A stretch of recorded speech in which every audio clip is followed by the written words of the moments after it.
Hello everyone, Shri IAS academy में आपका स्वागत है। जैसा कि आप जानते हैं कि श्री आईएएस एकेडमी ने एसे राइटिंग सीरीज की शुरुआत की थी।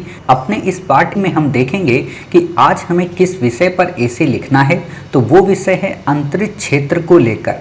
तो उम्मीद है आज हम जब इस विषय को पूरी तरह से डिस्कस कर लेंगे तो इस विषय पर आने वाला किसी भी प्रकार का कोई भी एसे आप काफ़ी सहज पूर्वक और काफ़ी गहन पूर्वक आप इसे लिख पाएंगे। तो हमें उम्मीद ये भी है कि आप हमारे साथ इस पूरे वीडियो को देखेंगे। देखने के बाद आप इसकी पीडीएफ के माध्यम से अच्छे तरीके से लिखकर हमें टेलीग्राम चैनल पर सेंड करेंगे। तो चलिए शुरू करते हैं। आपको अच्छे से पता है कि हम प्रत्येक संडे एक एसे आपके साथ डिस्कस करते हैं ताकि आपका जो यूपीएससी में एसे का पेपर है वो पूरी तरीके से काफ़ी सहज आपके लिए बन सके। तो आज हमारा जो विषय हमने चुना है वो है अंतरिक्ष क्षेत्र भारत एवं विश्व। वास्तव में हम इस विषय को इसलिए चुने हैं क्योंकि कई बार क्या हो रहा है कि आजकल स्पेस को लेकर काफ़ी ज़्यादा आपको सुनने को मिल रहा है। नित्य नयापन में स्पेस में नए नई फील्ड में रिसर्च हो रहे हैं। तो हो सकता है यूपीएससी मूर्त विषय को लेकर आपसे इस विषय पर किसी भी प्रकार का कोई क्वेश्चन पूछ ले। तो किसी भी प्रकार का कोई भी क्वेश्चन अगर आपसे पूछेगी तो आप आज इस पूरे डिस्कशन को सुनने के बाद पूरे एसे राइटिंग को कैसे इस विषय पर लिखना चाहिए किसी भी विषय पर आप लिख सकते हैं। मतलब अगर आपको दे दे कि अंतरिक्ष क्षेत्र संभावनाओं का द्वार तो आप उस पर भी लिख सकते हैं। अंतरिक्ष क्षेत्र में बढ़ती भारत की महत्वाकांक्षा आप उस पर भी लिख सकते हैं। अंतरिक्ष क्षेत्र भारत एवं विश्व के मध्य प्रतिस्पर्धा आप उस पर भी लिख सकते हैं। सिंपल सी बात है। हम आपको, जैसा कि आपको अच्छे से पता है कि श्री आईएएस एकेडमी ने आपसे वादा किया है कि लगभग हम आपको 30 इम्पॉर्टेंट टॉपिक जिन पर एसे आपसे पूछा जा सकता है उन टॉपिक को कवर कराएंगे। और इन टॉपिक को कवर कराने का सिर्फ एक ही मकसद है कि इन टॉपिक के जो मास्टर पॉइंट हैं या इन टॉपिक के जो मास्टर की पॉइंट हैं आप उन की पॉइंट की मदद से उस टॉपिक को किसी भी तरीके से लिख लें। ठीक है, एज इट इज़ यही लाइन आएगी। हम इस बात का बिल्कुल भी दावा नहीं करते और ना ही दावा करना चाहिए। ठीक है, यूपीएससी है वो, क्लियर। तो वो कोई भी लाइन अगर आपको दे तो आप उस पर लिख सकें ऐसा मास्टर आंसर हम आपको प्रोवाइड कराते हैं। अब प्रश्न उठता है जो आप ऐसे चेक करते हैं वो कैसा चेक करते हैं? जो फ्रेम आप यहाँ बताते हैं क्या उसी फ्रेम पर? तो बिल्कुल भी नहीं। हम जो आप लिख कर भेजते हैं आप ही को अपनी ही भाषा को और बेहतरीन तरीके से कैसे लिखना होता है हम वैसे बताते हैं। तो इससे फ़ायदा ये होता है कि अगर 20 बच्चों ने लिखकर भेजा तो 20 नए तरीके इसी विषय को लिखने के हम आपको और बता देते हैं। मोटे तौर पर अगर हम ये कहें कि हम अपने ही एसे को बार बार इरेज कर देते हैं, बार बार इसे गलत साबित कर देते हैं और बोलते हैं कि इसका बेस्ट फॉर्म ये है, बेस्ट फॉर्म ये है। यानी कि कॉपीराइट यहाँ पे कुछ नहीं होता है। यहाँ बस एक ही चीज़ को तरजीह दी जाती है, वो है आपकी मौलिकता को। ठीक है, तो इतनी बातें समझ के, जब इतनी समझ गए तो अब हम इस विषय से थोड़ा हट के अब अपने आज के इस टॉपिक पर चलते हैं ताकि आपको आज का टॉपिक काफ़ी अच्छी तरीके से समझ में आ जाए। ठीक है, आज का जो टॉपिक है अंतरिक्ष क्षेत्र भारत एवं विश्व, ये आप ये मान कर चलिए कि मेरी लाइफ का सबसे बेस्ट टॉपिक है। बेस्ट टॉपिक क्यों है? क्योंकि इस टॉपिक को मैंने बचपन से लेकर आज तक सुनता ही आ रहा हूँ, आज तक इसको पढ़ता ही आ रहा हूँ, आज तक इस पर रिसर्च ही कर रहा हूँ। और ख़ास बात ये है कि इस टॉपिक का जो बीजारोपण है मेरे मन मस्तिष्क में वो मेरे पिताजी ने किया। जब मैं उनके साथ सोता था, जब मैं उनके साथ मतलब सोता हूँ, सोता था क्या, जब मैं उनके साथ सोता हूँ तो वो मुझे हमेशा बताते हैं कि ये जो स्पेस है ये कैसा है, स्पेस के बाहर क्या है। ऐसा नहीं कि मेरे पिताजी साइंटिस्ट हैं, साइंटिस्ट नहीं है, बट वो साइंस से भी ज़्यादा जानते हैं। उन्होंने उस समय भी मुझे बता दिया था कि रॉकेट कैसे जाता है, रॉकेट कैसे वापस आता है, रॉकेट में स्टेजेस ऐसी क्यों होती हैं, 3 स्टेजेस क्यों होती हैं, 4 स्टेजेस क्यों होती हैं, रॉकेट में 3 इंजन क्यों होते हैं। मतलब ये सारी चीज़ें बता दी थी। तब मुझे लगता था कि वाह, इनको इतना नॉलेज है। उस समय कैसे कल्पना चावला आई, कैसे कल्पना चावला को दिक्कत हुई, क्या कहानी थी, सब कुछ उनको पता था। और ये सब कहाँ से पता हुआ? एडिटोरियल और न्यूज़पेपर से। तब मुझे इस पे एक जागरूकता हुई कि स्पेस की फील्ड के बारे में थोड़ा जानें और यही रीज़न था कि मेरी जितनी भी स्टडी पूरी रही वो साइंस की फील्ड में ज़्यादा रही। बट लास्ट टाइम जब हमने इंटरेस्ट देखा कि इस फील्ड में भी बहुत सारी चीज़ें सीखने को हैं, हिस्ट्री हो या पॉलिटी हो या इकोनॉमी हो या सोशलॉजी हो या ज्योग्राफी हो, ये भी फील्ड काफ़ी अच्छी हैं, तो इनको भी पढ़ा गया। तो वही बात है। तो ये टॉपिक आज मैं आपको ऐसे पढ़ाऊंगा कि आप मजबूर कर देंगे एग्जामिनर को अंक देने के लिए। क्यों? क्योंकि इस टॉपिक में कुछ बातें ऐसी होंगी जो एग्जामिनर की लाइफ से भी गुजरी होंगी। तो वो बातें क्या करेंगे कि एग्जामिनर को भावनात्मक रूप से प्रभावित कर देंगे, और जो ही एग्जामिनर भावनात्मक रूप से प्रभावित होगा, उसकी भावनाएं जब पुराने उसके बचपन की याद उसको दिलाने लगेंगी, तो वो आपको अंकों में बढ़ोतरी कर देगा। और यही कला सब में नहीं डेवलप होती। तो उस कला को हम यहाँ बताएंगे कि कैसे आप एग्जामिनर के बचपन की यादें उसके सामने तरोताजा कर सकते हैं, तो वो आपको अंक दे देगा। और जब आप बचपन की यादें उसके साथ तरोताजा करते हैं तो वो ये समझ लेता है कि ये जो बच्चा है या जो अभ्यर्थी है या जो ये बच्ची है, ये काफ़ी मौलिक है, इसके विचारों में मौलिकता है और इसके विचारों में बालपन से लेके श्रेष्ठ जन तक की अभिव्यक्ति है। ये दूरगामी भी है तो बचपन का भी इसमें अभी बालपन है, अटखेलियाँ भी हैं तो कहानियाँ भी हैं। ये चीज़ें वो समझ जाएगा, यानी कि वो ये समझ जाएगा कि जो अभ्यर्थी है इसका माइंड कूल के लिए कूल है, डेंजरस के लिए डेंजर है। हर एक व्यक्ति से हर एक सिचुएशन में निपटने की इसके अंदर डीलिंग है, कैपेसिटी है। तो उस कैपेसिटी बिल्डिंग को देखते हुए आपके कैरेक्टर को वो रिव्यू कर लेगा, और जो ही उसने आपके कैरेक्टर को रिव्यू किया देन आपके अंकों में वो बढ़ोतरी कर देगा। ठीक है, तो हम इसे उसी तरीके से समझने का प्रयत्न करते हैं। अब प्रश्न ये उठता है कि ये जो एसे है ये मूर्त विषय है कि अमूर्त विषय है। आप में से अधिकांश बच्चों को हमने बता दिया है पार्ट 8 से पार्ट 1 में कि अमूर्त विषय क्या होता है और मूर्त विषय क्या होता है। अमूर्त विषय का मतलब ये होता है जिसमें विषय की हमें जानकारी नहीं होती। मूर्त विषय का मतलब होता है जिसमें विषय की जानकारी है, सब्जेक्ट पता है। जैसे आपको अंतरिक्ष इसमें पता है, तो अब अंतरिक्ष के क्षेत्र में महिला को थोड़ा ना लिख देंगे कि महिलाएं भारत में ऐसी हैं। हाँ, अंतरिक्ष में महिलाओं को ऐड कर सकते हैं, लेकिन अंतरिक्ष में महिला सशक्तिकरण के बारे में ही पूरा टॉपिक लिख दें, या अंतरिक्ष के क्षेत्र में आप वर्तमान सांप्रदायिकता को लिख दें तो ये नहीं चलेगा, है ना, या वर्तमान विविधता को लिख दें, ये नहीं चलेगा। ये आपका अमूर्त विषय में चलेगा। मान लो अमूर्त विषय में आपको दे दे कि मानव जीवन सहज नहीं है बल्कि इसे सहज बनाया जा सकता है। अब ये क्या है? सहज नहीं है। सहज जो वर्ड है और मानव जीवन है, पता ही नहीं है इसमें हमें क्या क्या लिखना है, सहज कैसे बनेगा कैसे नहीं बनेगा। तो हर एक फील्ड उसको हम कवर कर लेते हैं। ठीक है, जैसे मान लो आपको इसमें दे दें अमूर्त विषय में शिक्षा एक साध्य नहीं साधन है, तो आप कैसे उसको लिखेंगे? ठीक है ना। तो ये चीज़ें होती हैं अमूर्त विषय में। मूर्त विषय में आपको सब्जेक्ट दिया है, भारत दिया है, विश्व दिया है आपको। क्लियर? तो इतनी बातें आप समझ गए कि ये मूर्त विषय है।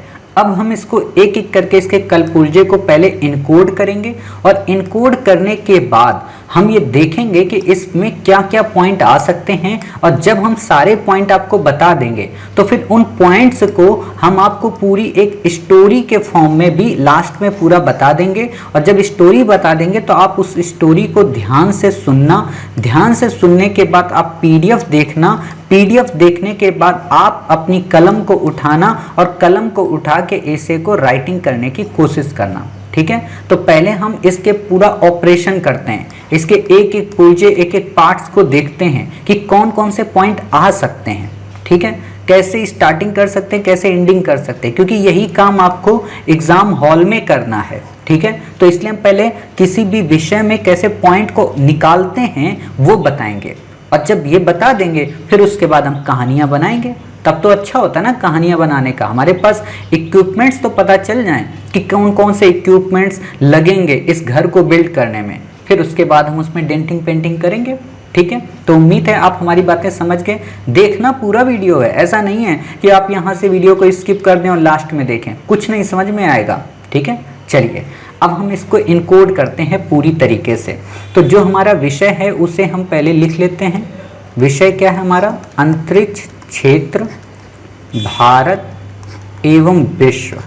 ठीक है, अब जब भी आपको ऐसा विषय मिले, ठीक है, कि अंतरिक्ष क्षेत्र, भारत एवं विश्व, तो आप यहाँ पे दो अपॉर्चुनिटी आपको पता चल गई। एक तो ये पता चल गया भारत है यहाँ पे, ठीक है, दूसरा ये पता चल गया विश्व है यहाँ पे। अब एक और बात बताएं, हो सकता है कभी आपको अंतरिक्ष क्षेत्र से रिलेटेड ऐसे दे दे, बट वहां पे आपको इंडिया के बारे में मेंशन ही ना करे और ना ही उसमें वर्ल्ड के बारे में मेंशन करे, तो आप क्या करेंगे? तब भी आप ये करेंगे कि 75% वर्ल्ड को नहीं लिखेंगे, आप वर्ल्ड को केवल 25% में ही समेटेंगे, 75% आप इंडिया को लिखेंगे। समझ गए? कोई भी टॉपिक हो, किसी भी टॉपिक में स्पेस से रिलेटेड अगर बात आती है तो वहां पे आप 25% में वर्ल्ड को लिखेंगे और 75% में इंडिया को लिखेंगे। आपके दिमाग में प्रश्न आया होगा क्यों? तो इसलिए क्योंकि आपका जन्म कहाँ हुआ है? इंडिया में। करंट में एग्जाम यूपीएससी कहाँ ले रही है? इंडिया में। तो भाई इंडिया का ही तो लिखोगे। समझ गए? तो इंडिया को लिखना है। ये बातें नॉर्मल बातों बच्चों को नहीं पता होती हैं, वो बस शुरू करते हैं और लिखते रहते हैं विश्व में ये हो रहा है, विश्व में वो हो रहा है। ये नहीं करना है हमें। विश्व को केवल 25% में समेटना है। अब प्रश्न उठता है 25% का मतलब 1200 वर्ड का ऐसे आता है, 1200 वर्ड में आप इसको प्रतिशत में अगर डिवाइड करते हैं तो 300, ठीक है, 300 और 300, यानी कि 3, 6, 9, 12, ये हो गया आपका 25%, ये हो गया 25%, ये हो गया 25% और ये हो गया 25%। अब आप समझिए कितने वर्ड हमें लिखना है? 300 वर्ड हमें लिखना है। बाकी हमें जो 900 वर्ड लिखने हैं उसमें किसको लिखना है? उसमें हमें लिखना है इंडिया को। क्लियर? तो ये आपको एक भूमिका पता चल गई। जब भी आप एग्जाम हॉल में देखेंगे तो ऐसे ही डिवाइड कर लेंगे माइंड में कि इंडिया नहीं दिया है, इंडिया को इतना करना है। मान लो महिलाओं पे आ जाए टॉपिक, ठीक है, तो आप उसमें महिलाओं में 75% महिलाएं ऐसे कर देंगे और 25% महिलाएं ऐसे कर देंगे। ठीक है, तो अब एक और बात बताएं, कई बार होता है कि ऐसे में केवल विश्व ही होता है, अंतरिक्ष का मान लो फील्ड नहीं हुई, कोई और हुई कि विश्व में बढ़ते हुए शरणार्थी संकट के बारे में, ठीक है, तब समस्याओं में जानते हो, समस्याओं में आप विश्व को फिर 75% दोगे, तारीफ में फिर भारत को 25% बताओगे। समझ गए? मतलब जैसे शरणार्थी संकट था, आपने देखा होगा शरणार्थी संकट में 75% हमने विश्व को कवर किया है और 25% हमने इंडिया को कवर किया है। क्यों? क्योंकि ये बुरी बात है, इंडिया में इतनी बुराइयां नहीं हैं, इंडिया में अच्छाइयां हैं। क्लियर? तो ये बातें आपको क्लियर हो गई। चलिए, इतनी बातें जब क्लियर हो गई तो अब प्रश्न उठता है कि इसमें पॉइंट सर कैसे बनाएंगे? अंतरिक्ष का तो हमें आ भी नहीं आता। कौन कहता है आपको आ नहीं आता? देखो, मुझे गुस्सा आती उन बच्चों पे जो ये कहते हैं सर मुझे कुछ नहीं आता। अगर आप गधे होते तो आप यकीन मानिए कि यूपीएससी के बारे में सोच भी ना पाते। आपके अंदर अद्भुत कुछ है, इसीलिए तो आप यूपीएससी के बारे में सोच पाए। और सोच ही लीजिए बस, हर एक जो व्यक्ति होता है उसको कुछ नहीं पता होता है। आज जिस टेक्नोलॉजी का हम उपयोग करके आपको पढ़ा रहे हैं, ये हमें नहीं पता थी टेक्नोलॉजी, लेकिन धीरे धीरे सीखते गए और इतना सीख गए कि इसमें इतने महारथी हो गए हैं कि इस टेक्नोलॉजी बनाने वाले सॉफ्टवेयर कंपनी से भी ज़्यादा हम जानते हैं कि इसको हम किस तरीके से यूज कर सकते हैं। सोच सकते हो ना? तो वही है, धीरे धीरे हम सब सीखते हैं हर चीज़ के बारे में। क्लियर? तो उम्मीद है आप भी सीखिए। कुछ भी नहीं पता है कोई बात नहीं, सीखिए, सीखने की ललक होनी चाहिए। ठीक है? तो अब आपके मन में आएगा सर हमें तो इसका का भी नहीं पता है। क्यों नहीं पता है आपको? का रोज तो सुनते हो। अब आप ही के दिमाग से हम चलते हैं। क्या करना है? अंतरिक्ष क्षेत्र दिया है, ठीक है, तो अब दिमाग में तुरंत ख्याली पुलाव आना चाहिए। बचपन में एक कविता पढ़ते थे, ट्विंकल ट्विंकल लिटिल स्टार। बचपन में चंदा को हम मामा कहते थे। बचपन में हमारे यहाँ सप्तऋषि की बातें आती थी। जब हमने एंशियंट टाइम पीरियड देखा तो वहाँ पे वैदिक और उत्तर वैदिक काल में हम कई प्रकार के हथियार सुनते हैं। कौन कौन से? पाशुपात्र सुनते हैं, ठीक है, हम ब्रह्मास्त्र सुनते हैं, ठीक है, हम आग्नेयास्त्र सुनते हैं, हम एक और सुनते हैं क्या, जो यान था रावण का, ठीक है, रावण का विमान यानी कि पुष्पक विमान सुनते हैं। ठीक है, ऐसे ख्याली पुलाव आने चाहिए दिमाग में। ठीक है, ये हो गया। अब फिर यहाँ पे देखो कि विश्व ने पहला कदम कब बढ़ाया? 1960 में सोवियत रूस ने ठीक है, उसके बाद यूएसए ने, ठीक है, उसके बाद अपोलो 11 ने, ठीक है, ये कई मिशन हैं, आप इनको बताते जाइए। जब इनको आपने बताया फिर आप इससे आगे बढ़िए। आगे क्या बढ़ना है, इसरो के बारे में। इंडिया में इसरो की समस्या क्या थी, तो इंडिया में इसरो कब आया, आज़ादी के बाद। आज़ादी के कितने दशक बाद, लगभग 2 से 3 दशकों के बाद, ठीक है। किसने शुरुआत की, विक्रम साराभाई। ऐसे दिमाग में बस फ्रेम बनाते जाइए, ठीक है, कि विक्रम साराभाई। अब इससे आगे चलिए, थोड़ा पीछे मतलब बैकग्राउंड में आइए, क्योंकि तुरंत पॉइंट सारे नहीं याद आएंगे। मेडिवल टाइम पीरियड में या कहें मॉडर्न टाइम पीरियड में कौन कौन था, तो आपने जय सिंह को सुना है, ठीक है, राजा जय सिंह को। फिर आपने टीपू सुल्तान को सुना है, तो इन लोगों को आपने सुना है, आप इनको यहाँ पे मेंशन करते जाइए। अब जब आपने इनको मेंशन करने की शुरुआत कर दी, ठीक है, दिमाग में तुरंत फिर कुछ और पॉइंट आ गए। क्या, 5G आ गया, ठीक है, 2G से शुरू हो गई यात्रा, क्लियर। इतनी बातें जब हो गई, दिमाग में आया क्रायोजेनिक इंजन। ऐसे पॉइंट बनाओ, क्रायोजेनिक इंजन। करंट में आपने देखा होगा एमी सेट के बारे में, ठीक है, करंट में आप देखा होगा PSLV के बारे में, करंट में आपने देखा होगा चंद्रयान के बारे में, करंट में आपने देखा होगा गगनयान के बारे में। ऐसे पॉइंट आप लिखते जाओ सारे, क्योंकि यही तो आपकी कहानियां बनाएंगे। क्योंकि इतनी कहानियां जब आप देख लेंगे तो आपका दिमाग घूम जाएगा कि अरे वाह, इतने सारे पॉइंट है। जो लोग कहते हैं ना कि सर हमारे पास पॉइंट नहीं होते, उनको यही तो दिक्कत होती है कि उनको पॉइंट होते हैं बट वो लिखना नहीं चाहते हैं, उनको पॉइंट पता ही नहीं हो पाता, ठीक है। अब यहाँ पे जब इसरो के आप देखते हो तो हमेशा सुनते आए हो कि 1960 के दशक से इसरो क्या करता था, साइकिल पे यात्रा करता था, क्लियर। साइकिल से पहली बार इसने रॉकेट की शुरुआत की थी, तो आप इसका यहाँ पे जिक्र कर देंगे। अब जब यहाँ पे इतने सारे आपके पॉइंट हो गए, ठीक है, तब अब दिमाग में आता है कि इसरो ने सबसे पहले कब शुरू किया, तो इसरो ने 1975 में किस चीज़ की शुरुआत की, आर्यभट्ट की, क्लियर। तो यहाँ से आप अपनी यात्रा की इनकी बात बताएंगे, क्लियर। अब यहाँ से जब आप चलते रहे तब आपको कुछ नाम याद आने चाहिए। कौन, किसका किसका नाम याद आना चाहिए, राकेश शर्मा का नाम याद आना चाहिए आपको, इसमें कल्पना चावला का नाम याद आना चाहिए, ठीक है, आपको इसमें सुनीता विलियम्स का नाम याद आना चाहिए। अभी 3 दिन पहले कौन गई हैं बताइए, कल ही हमने आपको इसमें नाम बताया था, क्या नाम था, बांदला, है ना, वो कुछ बांदला उनका नाम है, सुशीला बांदला या सुंदीसा बांदला, जो भी हैं, तो आप उनको मेंशन कर सकते हैं, ठीक है।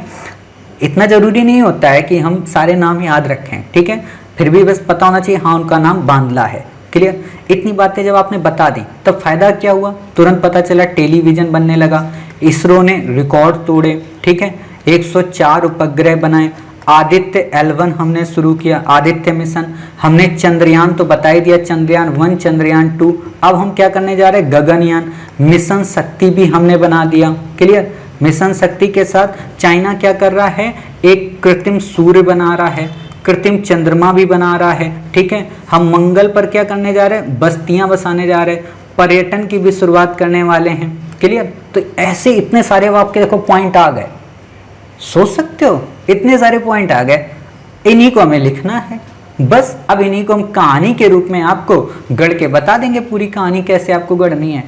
इतने पॉइंट अगर आपने क्रिएट कर लिए माइंड में एक साथ, तो यकीन मानिए कि आप बहुत ही, आपका जो नॉलेज है एग्जाम हॉल में परिपक्व है। सोचो 5 मिनट में आप अगर इतना पॉइंट निकाल ले रहे हो, 15 मिनट में, 5 मिनट में 1200 शब्दों को लिखने के लिए, तो इससे ज़्यादा क्या अपॉर्चुनिटी चाहिए। विश्व के बारे में भी आप बता रहे हो, भारत के भी बारे में बता रहे हो, hope mission, hope probe mission, ठीक है, स्पेस एक्स के बारे में आप यहाँ पे जिक्र कर सकते हो, ठीक है। तो इन सब का आप जिक्र करो, तो इससे आपका उत्तर काफ़ी बेहतरीन बनेगा, ठीक है। तो ये बातें आप समझ गए। चलिए, इतनी बातें जब आप समझ गए तो इन्हीं को हमें कहानी में गढ़ना है। अब प्रश्न उठता है कि कहानी की हम शुरुआत कहाँ से करें और कहानी का एंड कहाँ पे करें, ठीक है। तो कहानी की शुरुआत हम कहाँ से करेंगे, बिल्कुल अपने घर से अपने घर से। आपको माना है सर अपने घर से कैसे, अरे मामा जी को और ट्विंकल ट्विंकल जी को कहाँ छोड़ाएंगे, इन्हीं से तो शुरुआत करेंगे। अब प्रश्न उठता है ठीक है, कहानी का एंड कहाँ से करेंगे, तो अपने इसरो भाई साहब से एंड करेंगे कि इसरो कैसे नई नई इबारत लिख रहा है, और लिखे ही क्यों ना, क्योंकि ये नया भारत है। अब यहाँ पे दिमाग ये लगाना, अब आप लोग करते क्या हो कि हर जगह पढ़ते तो हो बट ये नहीं सोच पाते हो कि हम पॉइंट्स को कहाँ से अब्स्ट्रैक्ट करें, ठीक है। तो आप ये काम कर सकते हो कि प्रधानमंत्री नरेंद्र मोदी जी की स्पीचेस को यहाँ पे नोट डाउन कर सकते हो। क्या प्रधानमंत्री नरेंद्र मोदी जी क्या कहते हैं कि इसरो नए भारत के निर्माण में नए नए कीर्तिमान रचेगा, ऐसा एक इतिहास बनाएगा जिसको दुनिया देखेगी। और आप यहाँ पे विक्रम साराभाई का भी स्टेटमेंट दे दो कि भारत की प्रतिस्पर्धा अंतरिक्ष में हथियारों की होड़ बढ़ाने की नहीं है, बल्कि मानव कल्याण को प्रज्वलित करने की है, उसको सहेजने की है। तो लास्ट एंड भी आपका अच्छा हो जाएगा, तर्क भी हो जाएंगे, तथ्य भी हो जाएंगे, पॉइंट भी हो जाएंगे, और एग्जामिनर को कहानियां भी मिल जाएंगी, कहानियों के साथ उसको तथ्य पर ज्ञान भी मिल जाएगा, विषय की गहनता भी मिल जाएगी। तो आप ये बताइए भाई साहब, 125 नंबर के एसे में उसके पिताजी भी आपको 90 नंबर देने के लिए तैयार हो जाएंगे, बशर्ते अगर आप लिख कर ऐसा आए, कोई पॉइंट छोड़े नहीं, करंट से आपने ऐड कर दिया, कहानियों को बेहतरीन तरीके से बता दिया, भविष्य की दूरदृष्टि सोच को बता दिया, तो एग्जामिनर को लगेगा वाओ नाइस राइटिंग। क्योंकि ये बातें इतनी आप किसी भी एसे की बुकलेट में देख लें, किसी भी एसे की बुकलेट में आप लोग मांगते तो रहते हो हमसे पीडीएफ वाले में कि सर फलाना टॉपर्स का एसे का बुक आया है, उसका एसे का बुक दे दीजिए, सर फलाना उनका ये आया उसका दे दीजिए। उनकी एक सीमा है, वो अपडेट नहीं है, समझ गए। इसलिए हम हमेशा कहते हैं दूसरों की कॉपी करने की अपेक्षा खुद का ओरिजिनल वर्जन बनो और खुद पर यकीन रखो। आपको लगता है उन्होंने ट्विंकल ट्विंकल लिटिल स्टार से अपनी कहानी शुरू की होगी, आपको लगता है उन्होंने चंदा को मामा बताते हुए अपनी कहानी शुरू की होगी, आपको लगता है कि क्या कभी उन्होंने सप्तऋषि के बारे में, वेदों और पुराणों के बारे में, पशुपास्त्र के बारे में, पुष्पक विमान के बारे में बातें कही होंगी? आपको लगता है क्या कभी वो स्पेस एक्स के साथ साथ इसरो की तुलना करेंगे? आपको लगता है कि उनका जो निष्कर्ष होगा वो नए भारत के निर्माण में इसरो की भूमिका से जुड़ा होगा? क्या आपको लगता है कि वो प्रधानमंत्री नरेंद्र मोदी जी के स्टेटमेंट को उसमें लिंक करेंगे? नहीं करेंगे, क्योंकि उन्होंने इस थिंकिंग प्रोसेस से अपनी बुकलेट नहीं लिखी है, उन्होंने आपको सूचना देने के लिए बुकलेट लिखी थी, आपके अंदर मौलिकता को डेवलप करने के लिए नहीं लिखा है बुक। कोई भी संस्थान नहीं लिखता है बुकलेट, सिर्फ इसलिए होती है कि आपके अंदर जानकारी आए, आपके अंदर मौलिकता आए, ये नहीं करती बुकलेट। इसीलिए आपको अलग अलग चीज़ों को देखना होता है, करंट को समझना होता है, अपडेट होना पड़ता है। 2G से 5G की कहानी क्या है? अपडेशन का तो वर्क है। अब 5G अभी आया है 2020 के बाद, ठीक है। उनकी जो बुकलेट है 2018 में लिखी गई, 2019 में लिखी गई, तो आप क्या हैं, 2 वर्ष पीछे हैं किन से? जो नए अभ्यर्थी एग्जाम देने आ रहे हैं। इसीलिए जब आप मेंस में जाते हैं, जो जिनको एक शब्द यूज किया जाता है बुड़भक, जो पिछले 5 साल से तैयारी कर रहे हैं, वो जब जाते हैं यूपीएससी में आंसर राइटिंग करते हैं, तो वो क्यों नए बच्चों को बीट नहीं कर पाते? क्योंकि वो अपडेट नहीं होते, वो अपने उसी पुराने नोट्स, पुरानी किताबें, पुराने ग्रंथों को समेटे हुए होते हैं, समझ गए। अब हमने आपको जितने पॉइंट बताए, इसके बाद आप पॉइंट सोचिए और पॉइंट सोचिए, लेकिन उम्मीद इतना है कि इसके बाद आपके पास कोई पॉइंट बचेगा ही नहीं। आप इसमें क्या जोड़ सकते हैं और नया? ज़्यादा से ज़्यादा यही जोड़ेंगे कि साहब चाइना इस समय प्रतिस्पर्धा कर रहा है, ज़्यादा से ज़्यादा यही जोड़ेंगे कि नासा का कोलैबोरेशन हो रहा है, ज़्यादा से ज़्यादा यही जोड़ेंगे कि यूएई का होप प्रोब मिशन आ रहा है, ज़्यादा से ज़्यादा यही जोड़ेंगे कि अरब कंट्री भी अब इन्वेस्टमेंट कर रही है, ज़्यादा से ज़्यादा आप इसमें यही जोड़ेंगे कि अमेजोन के सीईओ टहलने जा रहे हैं, ज़्यादा से ज़्यादा आप क्या जोड़ेंगे? और यही सब तो इसमें जुड़ा हुआ है। कहने का सिंपल सा मतलब है, अगर आपको 1 चम्मच खीर भी मिल जा रही है ना, तो ये कहा जा सकता है कि आपने खीर खाई थी। भगवान कृष्ण ने जब ये सब लोग 14 वर्ष के वानप्रस्थ आश्रम में अपना जीवन व्यतीत कर रहे थे, अर्जुन और इनके जितने भाई हैं और द्रौपदी के साथ में, तो दुर्वासा ऋषि को आना था उनके दरबार में, उनके घर में। तो दुर्वासा ऋषि अपने कई सारे शिष्यों के साथ में, शिष्यों को कह रहा हूँ, अपने कई सारे आचार्यों के साथ में पहुँच गए वहाँ पे। तो दुर्वासा ऋषि को जब अर्जुन ने देखा और युधिष्ठिर ने देखा, तो उनको लगा कि दुर्वासा ऋषि आए हैं, अब कोई अतिथि आया है तो उनके आतिथ्य का सम्मान करना जरूरी है।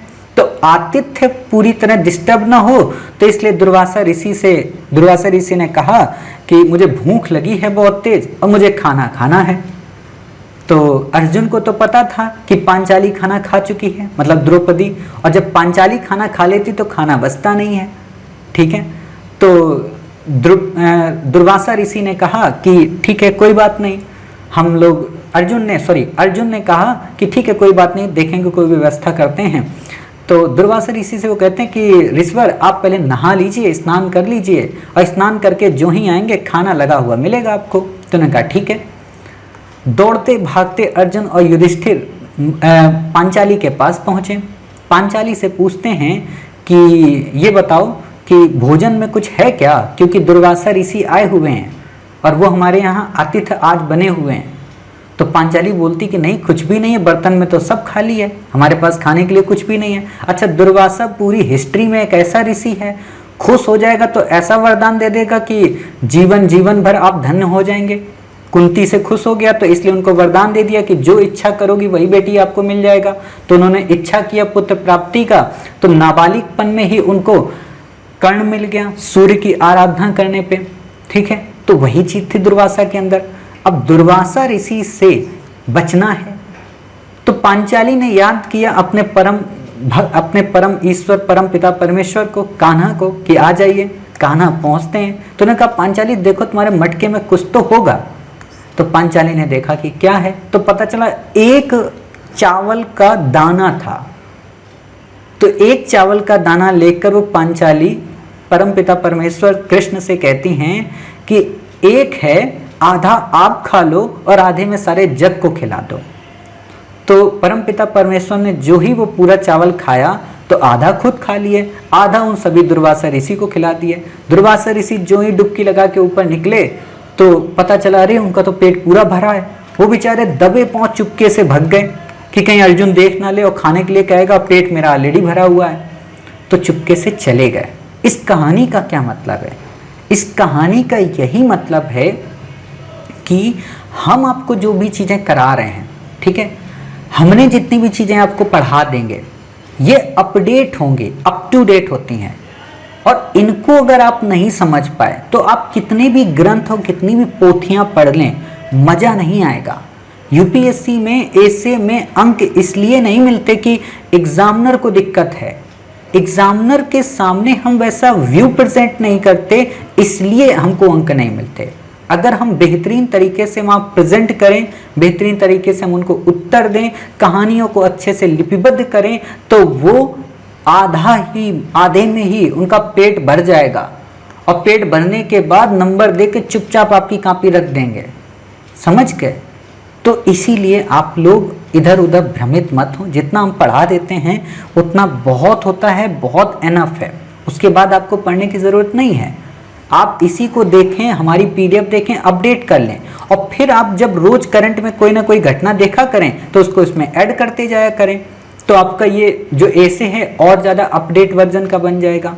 ठीक है, चलिए कोई बात नहीं, इतनी बातें आपको नहीं पता होती हैं, लेकिन होता है कि हम सुनते रहते हैं कि हाँ ये बुक पढ़ लो वो बुक पढ़ लो, तो इसलिए हम भी करते रहते हैं। तो गलती आपकी भी नहीं है, क्योंकि वही बात है ना, जब 10 लाख उल्लू एक ही डाल में बैठ के कहेंगे कि भाई अभी दिन है, तो हंस या तो उड़कर चला जाए या तो हंस को वही बात माननी पड़ेगी। ठीक है, खैर कोई बात नहीं, सबका अपना अपना तरीका है, लेकिन हमारा तरीका यही है कि 180 प्लस अगर आपको ऐसे में हम दिलाएंगे तो इसी दावे के साथ दिलाएंगे कि हम आपको मौलिकता से भरे ऐसे लिखाते हैं, कॉपी पेस्ट नहीं कराते कहीं से। आप पूरी दुनिया की कोई बुकलेट उठाकर देख लीजिए, कोई कॉपी पेस्ट नहीं है। अब यहाँ पे एक मज़ा आ रहा है, छोटी सी बात बताना चाहता हूँ। अभी आपने देखा होगा कुछ दिन पहले, 2-3 दिन पहले एक लड़के ने अभद्रता की थी, ठीक है, हमारी यूपीएससी बुक पीडीएफ ग्रुप में, तो उसने काफ़ी गंदी गंदी गालियाँ भी दी थी। गालियों के साथ में उसने एक बात बहुत अच्छी लिखी थी, मतलब उसने लिखा था Shri IAS academy copy paste करती है हर एक चीज़ का। मुझे आज तक ये नहीं लगा कि कॉपी पेस्ट अगर हम करेंगे तो आपके सामने बोर्ड में हम यहाँ पे कोई चीज़ें लेकर आएंगे, ऐसे में ये जितनी भी बातें बताई कॉपी पेस्ट होंगी किसी न किसी बुकलेट की, किसी न किसी संस्थान की। तो प्रूफ करो कहाँ से कॉपी पेस्ट हो रहा है ये सब, ये कहाँ पे कंटेंट इतना बिल्कुल इसी लैंग्वेज में इसी दिशा में दिया है। अब यहाँ पे देखो मूर्खता यही होती है, अंतरिक्ष शब्द तो भाई सब जगह मिलेगा ना, ये हम कहीं से नया थोड़ा ना जोड़ लाएंगे कि अंतरिक्ष को हम अंतरिक्ष कहना शुरू कर दें तो कहने कॉपी पेस्ट नहीं है, ठीक है ना। तो ये चीज़ नहीं हो सकता, अंतरिक्ष अंतरिक्ष ही होगा।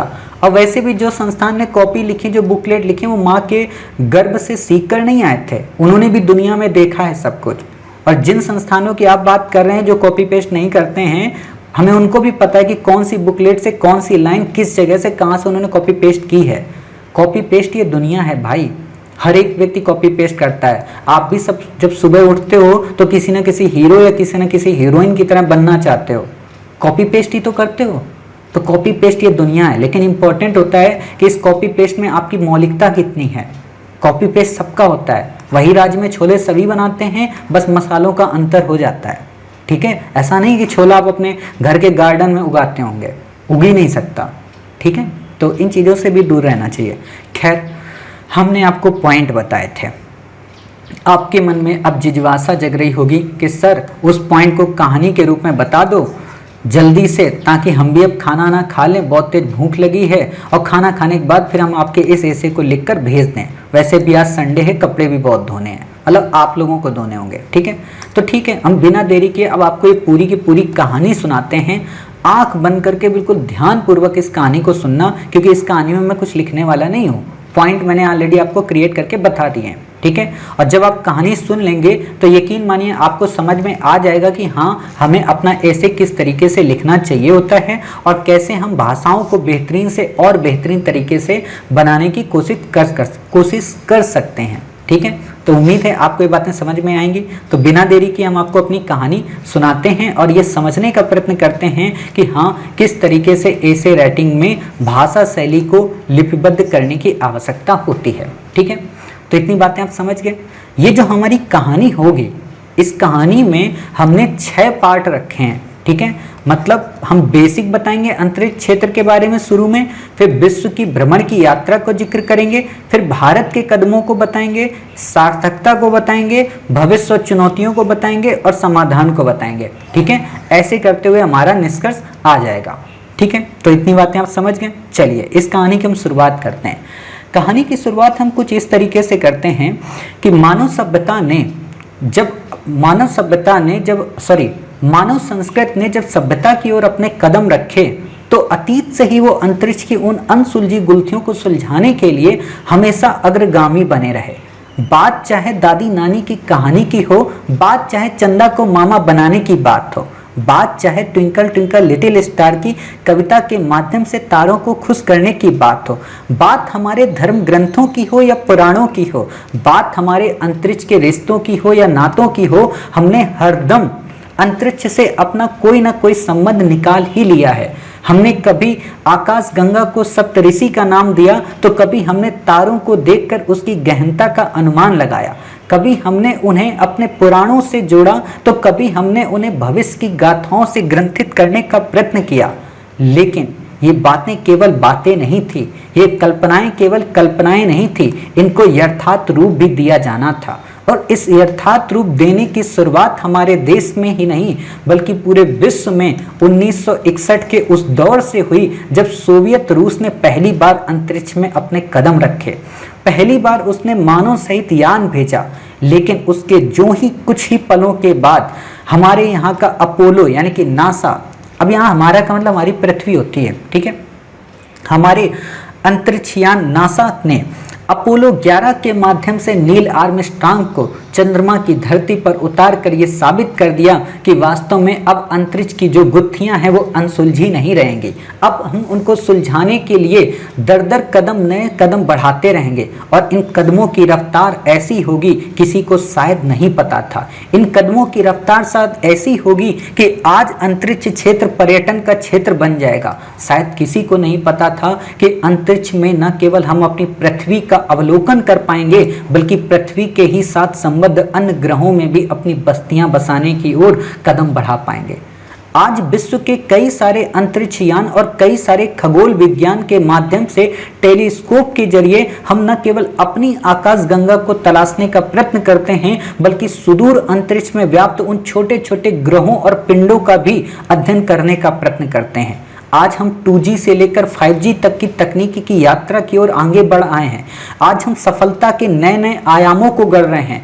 आज हम आर्टिफिशियल इंटेलिजेंस और क्रायोजेनिक इंजन के माध्यम से नए उपग्रहों को पृथ्वी की कक्षा में ही नहीं बल्कि विश्व के अन्य उपग्रहों की कक्षा में भी, विश्व नहीं, आकाश के अन्य उपग्रहों में भी उनको प्रक्षेपित करने का प्रयत्न कर रहे हैं। वर्ड याद रखना, प्रक्षेपित मैंने बोला है, उनको स्थापित नहीं बोला है, क्योंकि प्रक्षेपित जो वर्ड है ये यूपीएससी का है और ऑथेंटिक साइंस एंड टेक्नोलॉजी का वर्ड है। ठीक है, आज हमने न केवल क्लाउड कंप्यूटिंग की मदद ली, आज हमने न केवल बिग डेटा की मदद से, न केवल सुपर कंप्यूटर की मदद से अंतरिक्ष में अपनी गणनाओं को सुगम बना रहे हैं, बल्कि अंतरिक्ष में होने वाली नित्य नवीन परिवर्तन को भी काफी अच्छे से अवलोकित करते हैं। अब बात करते हैं अपने देश मुल्क भारत की, बात करते हैं उस देश की जिसके पुराणों और महाकाव्यों में भी ऐसे अनेक प्रमाण उपलब्ध हैं जो आज के आधुनिक रॉकेटों से मिलते हैं। बात चाहे ब्रह्मास्त्र की हो, बात चाहे पशुपात्र की हो, या बात चाहे पुष्पक विमान की हो, इन सब ने कहीं ना कहीं, भले ही ये ठोस प्रमाणों के द्वारा अभी पुष्ट न हुए हों, लेकिन कहीं ना कहीं भारतीयों के मन में अंतरिक्ष की उस अभिलाषा को जागृत किए रखा, उस जुनून को, उस जिद को बनाए रखा कि भारत कब अंतरिक्ष की राह में आगे निकलेगा। और इसकी शुरुआत तो हम मध्यकाल में टीपू सुल्तान हो या राजा जयसिंह हो, उनके द्वारा निर्मित रॉकेट के प्रयोग या खगोल विज्ञान के प्रति उनकी वेधशालाएं एक सराहनीय कदम के रूप में आई। अंग्रेजों की दासता की बेड़ियों की गुलामी ने हमें भले ही तोड़ने का प्रयत्न किया, लेकिन जो ही देश हमारा आज़ाद हुआ, आज़ादी के वक्त हमारे सामने जो समस्याएं विद्यमान थी, उन समस्याओं को दरकिनार करते हुए देश के उन युग द्रष्टाओं ने, देश के उन युग निर्माताओं ने अंतरिक्ष की ओर अपने कदम बढ़ाने का प्रयत्न किया। और इन कदमों की जो प्रथम ताल थी वो विक्रम साराभाई के नेतृत्व में शुरू हुई। ये दौर था उस 60 का जब भारत अंतरिक्ष में अपने कदम बढ़ाने की ओर उन्मुख हो रहा था। ये दौर था उस वक्त का जब इसरो के पास अपने यान को प्रक्षेपित करने के लिए कोई वाहन भी न था, लेकिन इसरो की उम्मीदें और उसके जुनून ने, उसके जिद और उसकी महत्वाकांक्षाओं ने उसको साइकिल से यात्रा करके गगनयान तक पहुंचाने की एक उम्मीद जागृत की। सोचो, साइकिल को आप गगनयान से रिलेट कर रहे हो, ठीक है ना? तो यही चीजें तो होती हैं जो एग्जामिनर को बेस्ट से बेस्ट बनाता है, एग्जामिनर को मजबूर कर देता है कि अच्छा अभी इसने साइकिल की बात की है और गगनयान तक जा रहा है, यानी कि बीच की यात्रा भी बताएगा। ठीक है, साइकिल से शुरू करने वाली यात्रा की बात आज गगनयान पर आकर खत्म होने का नाम तक नहीं ले रही है। वास्तव में ये वो दौर था जब विश्व के महारथी अपने आप को रथियों से श्रेष्ठ रथी बना रहे थे, तब इसरो ने अपनी एक नन्ही सी शुरुआत की थी। और आज बदलते इस परिवेश में इसरो भारत को न केवल अंतरिक्ष के फील्ड में उन महारथियों के समकक्ष लाकर खड़ा कर दिया है, बल्कि उन महारथियों के उपग्रहों को भी सस्ते से सस्ते दामों में अंतरिक्ष में प्रक्षेपित कर रहा है। श्रेष्ठता की बात तो उस दिन सिद्ध हो गई जब इसरो ने 2014 में, मैं यहाँ पे एक एरर सही करूंगा, 2014 नहीं था, 2017 था। ठीक है, शायद यहाँ पे ये प्रिंटिंग हुई है, तो आप इस चीज़ को ध्यान में रखें। हाँ, 2017 ही था कि इसरो ने 2017 में 104 उपग्रहों को एक साथ प्रक्षेपित करके न केवल रसिया जैसे विकसित देश के विकसित रिकॉर्ड को तोड़ दिया, बल्कि गिनीज वर्ल्ड रिकॉर्ड में भी अपना नाम दर्ज कराया। मंगल मिशन को तो हमने इतने सस्ते दामों में भेज दिया जितने में तो विश्व के रॉकेटों का निर्माण भी नहीं होता। और ये दूर की संभावनाएं, ये दूर की आकांक्षाएं यहीं तक नहीं थमी, इन्होंने यहीं तक दिल को थाम कर नहीं बैठे रहे, बल्कि हमने एक उड़ान भरी। वो उड़ान थी चंद्रयान 2 की, वो उड़ान थी उस डार्क साइड की चंद्रमा के अध्ययन की जहां पे हमें पहुंचना था।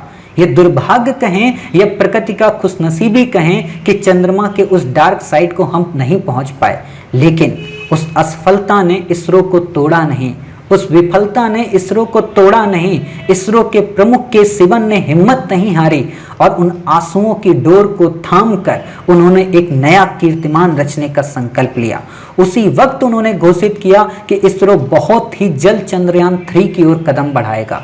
ये वास्तव में कोई एक मजाक नहीं था, ये वास्तव में कोई एक कहानी नहीं थी, ये वास्तव में कोई एक फिल्म की फ्लॉप होने की कहानी नहीं थी। ये देश के उन करोड़ों लोगों के दिलों की जान थी, जिसको रात को 12 बजे टकटकी लगाए नजरों से हर एक भारतीय देख रहा था उस स्वप्न को साकार होते हुए कि जब कुछ ही चंद मिनटों की दूरी शेष थी तो कैसे हमने चंद्रमा से अपना रिश्ता तोड़ दिया। लेकिन धन्य है इसरो के वो सभी टीम मेंबर, धन्य है इसरो में काम करने वाले वो लोग जिन्होंने अपने किसी भी महत्वाकांक्षी लक्ष्य को बीच में नहीं रोका और संकल्प लिया कि आजादी की 75वीं वर्षगांठ की सुबह की पहली किरण के साथ इसरो गगनयान को प्रक्षेपित कर देगा। इसरो ये दिखा देगा कि भारत दुनिया का इकलौता ऐसा देश है जो मानव रहित विमान को न केवल भेज सकता है बल्कि उसको वापस भी ला सकता है, और अपनी प्रथम उड़ान में ही। आज हम सब की नजरें उसी ओर टकटकी लगाए हुए बैठी हैं। आज हम सब की नजरें उसी ओर उम्मीदों से देख रही हैं कि इसरो कब अपने उस गगनयान को आजादी की 75वीं वर्षगांठ में आजादी के उन युग दृष्टाओं को एक नया उपहार देगी। आज इसरो की इस विचार को, इसरो के इस संकल्प को, इसरो के इस जुनून को देखकर नए भारत के उस स्वप्न के साकार होने का आविर्भाव नजर आता है उन पुरोधाओं के संकल्पों के सच होने का, नजर आता है उन कलाम जैसे महान पुरोधा, महान श्रेष्ठ इस मिशन पर काम करने वाले लोगों का। एक दौर वो भी था जब क्रायोजेनिक इंजन के लिए इसरो जगह जगह तरसा था। एक दौर वो भी था जब क्रायोजेनिक इंजन के साथ साथ विश्व के कई देशों के द्वारा हमारे ऊपर रिस्ट्रिक्शन लगाए गए, हमारे ऊपर अवरोध खड़े किए गए, लेकिन हमारी गति थमने वाली नहीं थी, क्योंकि हम नदी के उस बहाव की तरह थे जो पहाड़ से निकलती तो जरूर थी, पत्थरों से टकराती तो जरूर थी, लेकिन अपने प्रवाह को कभी रोकती नहीं थी। हमने मंजिलों को खुद से बनाया, हमने रास्तों को खुद से बनाया, और ऐसे रास्ते हमने बनाए कि आज विश्व के बड़े से बड़े देश हमारे सामने नतमस्तक हैं। आज विश्व के लोग भी इसरो के इस प्रयास को बाहुबली मानते हैं। आज GSLV Mark 3 की अगर बात हम करें, इसरो के नाविक सिस्टम की बात करें, इसरो के IRNS-1 की बात करें या रोहिणी जैसे सैटेलाइट की बात करें, सब ने अपने आप को बेहतर से और बेहतर बनाया है। सुरक्षात्मक दृष्टि से भी इसरो नए नए कीर्तिमान गढ़ रहा है। सर्जिकल स्ट्राइक में जिस तरीके से हमने नाविक का उपयोग किया, सर्जिकल स्ट्राइक के साथ साथ हमने अपने डिफेंस सिस्टम को जिस तरीके से मजबूत किया, दुनिया हमारे उपग्रहों को किसी भी नजर में अंतरिक्ष में बाधित करने का प्रयत्न न करे, इसके लिए हमने मिशन शक्ति लॉन्च किया। हमने अपने उपग्रहों की लागत क्षमता को और कम करने के लिए RLV-TD जैसे रियूजेबल मिशन पे भी काम किया, और आज इसरो उसी ओर आगे बढ़ रहा है। हाल ही में इसरो ने एक नया कीर्तिमान और रचा। हमने खोज की उस फ्लू इलेक्ट्रॉन्स बबल्स की, जिसके माध्यम से हम अपने क्रायोजेनिक इंजन के फ्यूल को और सस्ता बना सकते हैं, उसको और उपयोगी बना सकते हैं। ये वास्तव में इसरो की एक प्रेरणा का परिणाम है जो उसने उस साइकिल से ली थी। ये वास्तव में उस संकल्प का परिणाम है जो विक्रम साराभाई ने देखा था। ये वास्तव में उस दृढ़ इच्छा शक्ति का परिणाम है जिसे सतीश धवन ने क्रियान्वित किया था। ये वास्तव में उसके सीवन का परिणाम है जिसके आंसुओं की बूंद में 130 करोड़ युवाओं का, 130 करोड़ भारतवासियों का संकल्प निहित है। ये वास्तव में कोई एक देश का परिणाम नहीं है, ये वास्तव में उस विश्व के लिए मानवता का एक अध्याय है। ये शुरुआत है उस अध्याय की जहां पे अंतरिक्ष में भी मानवता का प्रसार हो। ये शुरुआत है उस दैदीप्यमान संकल्प की जो कि इसरो ने शुरू में ही लक्ष्य किया था। हमने देखा है कि विक्रम साराभाई ने अपने एक स्टेटमेंट में जब उनसे पूछा गया कि इसरो का वास्तव में मूल लक्ष्य क्या है, तो उन्होंने बड़े ही सुंदर शब्दों में जवाब दिया था कि हमारी रुचि इस बात में नहीं है कि हम दुनिया विकसित देशों को पूरी तरह बाधित करें। हमारी रुचि इस बात में भी नहीं है कि हम विश्व के साथ अन्य ग्रहों पर जाकर अपनी महत्वाकांक्षी प्रेरणा को साकार करें। हमारी तो रुचि इस बात में है कि हम मानवता का जितना ज़्यादा से ज़्यादा हो सके उतना कल्याण करें। हम मानव रूपी इस समस्या को जितना ज़्यादा से ज़्यादा सुलझा सकें उसको सुलझाने का प्रयत्न करें, और इसी सुलझाने की दिशा में हम आगे निकल चुके हैं। हम निकल चुके हैं एक नए भारत को गढ़ने के लिए। हम निकल चुके हैं सबके साथ और सबके विश्वास को संकल्प में क्रियान्वित करने के लिए। हम निकल चुके हैं अपने अंदर की उस अद्भुत असीम संभावनाओं को बाहर निखारने के लिए। हम निकल चुके हैं उस अद्भुत और कलात्मक अभिव्यक्ति को प्रदर्शित करने के लिए जो आने वाले कल में इस दुनिया को अंतरिक्ष की सैर कराएगा, जो आने वाले कल में ब्रह्मांड में छिपी हुई उन अनसुलझी गुत्थियों को सुलझाएगा, जो ये बताएगा कि आखिरकार हम क्यों आए, जो ये बताएगा कि आखिरकार हम कब आए, जो ये बताएगा कि हमारा अस्तित्व कब तक है, जो बताएगा कि हमें इस अस्तित्व में रहने के लिए और क्या करना होगा। और इसी दिशा में इसरो अपने प्रयास अनवरत रूप से बनाए हुए है। न ये कभी रुका है, न कभी ये रुकेगा, न ये कभी थमा है, न ही ये कभी थमेगा, बल्कि नए नए कीर्तिमान गढ़ के अपने आप को इस विश्व के इतिहास के फलक में अपना नाम रोशन करेगा, क्योंकि ये नया भारत है, क्योंकि ये नया इसरो है। ऐसे लिख दो, सोचो आपको कितने अंक देगा वो, क्योंकि आपने हर एक चीज को लिंक किया है। आपने एंशिएंट से लगा के करंट को लिंक किया है, आपने पास्ट से लेके प्रेजेंट को लिंक किया है, आपने फ्यूचर के बारे में भी बता दिया, आपने हर एक चीज को लिंक किया है। तो ये चीजें आपको करनी है। और ये तो हम आपको तब बोल रहे हैं जब हमारे पास कुछ नहीं है, केवल वही पॉइंट है, उसी के हिसाब से हमें एक एक चीज को लिंक करना है। जब हम आपको पीडीएफ देंगे तो आपके पास वहाँ सारे पॉइंट होंगे, आप उसको कहानियों से गढ़ सकते हैं, कई किताबें आप पढ़ते हैं उनसे आप गढ़ सकते हैं। अब आप बताइए, क्या आपको विज्ञान पत्रिका किताब पढ़नी चाहिए? नहीं पढ़नी चाहिए। विज्ञान पत्रिका में जितना स्पेस के बारे में आया हमने सब आपको लिंक कर दिया। इंपॉर्टेंट क्या है कि हम 1200 शब्दों में लिख पाते हैं। इंपॉर्टेंट ये है, 1200 किताबें पढ़ लें जरूरी नहीं है, लेकिन 1200 शब्दों में लिखने की हमारे अंदर क्षमता है, तो वो क्षमता है, आप लिख लेंगे। ठीक है, तो उम्मीद है आपको ये ऐसे समझ में आया, आपको ये पूरी कहानी समझ में आई। कहानी के साथ साथ आप ये समझ पाए कि हाँ, किसी भी विषय में कुछ भी अगर ना पता हो तो हम पॉइंट को कैसे कहानियों की तरह गढ़ते हैं, और गढ़ने के बाद किस तरीके से हम उसको बेहतर से और बेहतर बना सकते हैं। इस वीडियो को 2 से 3 बार सुने, तब आप जाकर लिखें। आज वैसे भी संडे है, संडे को हम आपको कोई भी आंसर राइटिंग नहीं देते हैं, तो आपके पास अपॉर्चुनिटी होती है कि आप आज पूरे दिन सोचें, सोच समझ कर लिखें, और लिखने के बाद अच्छे से इसका उत्तर दें। ठीक है, आप इसमें क्यूटेशन का उपयोग कर सकते हैं, कोई भी क्यूटो का आप यहाँ पे इस्तेमाल कर लें, वो आपकी मर्जी है। ऑलरेडी हम ऐसे जो इंपॉर्टेंट्स लाइन है वो आपको शेयर करते रहते हैं, इस पेज से भी हमने शेयर की होगी, आप उसको देख सकते हैं टेलीग्राम चैनल पे। ठीक है, या आप गूगल पे सर्च करके इस पेज से रिलेटेड जो भी आपको बेहतरीन स्टेटमेंट मिले, कविताएं मिले, पंक्तियां मिले, आप उनको यहाँ पे लिपिबद्ध कर दें। ठीक है, तो उम्मीद है आपको आज का ऐसे समझ में आया होगा। मिलते हैं अपने नेक्स्ट संडे एक नए टॉपिक के नए ऐसे के साथ। मे भी हो सकता है नेक्स्ट संडे आपको वुमेन्स पे कोई एक ऐसे मिले, हालांकि वुमेन्स पे हमने आपको कवर करा दिया है, बट अगर वुमेन्स पे नहीं मिलेगा तो मे भी हो सकता है न्यू इंडिया पे आपको कोई ऐसे मिले। ठीक है, तो इन 2 में से देखेंगे हमारी टीम किस चीज़ पे आपको डिस्कस कराने के लिए कहती है, तब उसी चीज़ पे देखेंगे। हो सकता है new India, may be 100% new India पे मान कर चलना, क्योंकि न्यू इंडिया समय की दरकरार है। ठीक है, और स्पेस से भी रिलेट हो गया है, तो आपके लिए काम आएगा आगे। ठीक है, तो हम नेक्स्ट संडे आपके साथ ऐसे शेयर करेंगे, यानी कि 18 तारीख को। ठीक है, तब तक अपना ख्याल रखिए और स्वस्थ रहिए।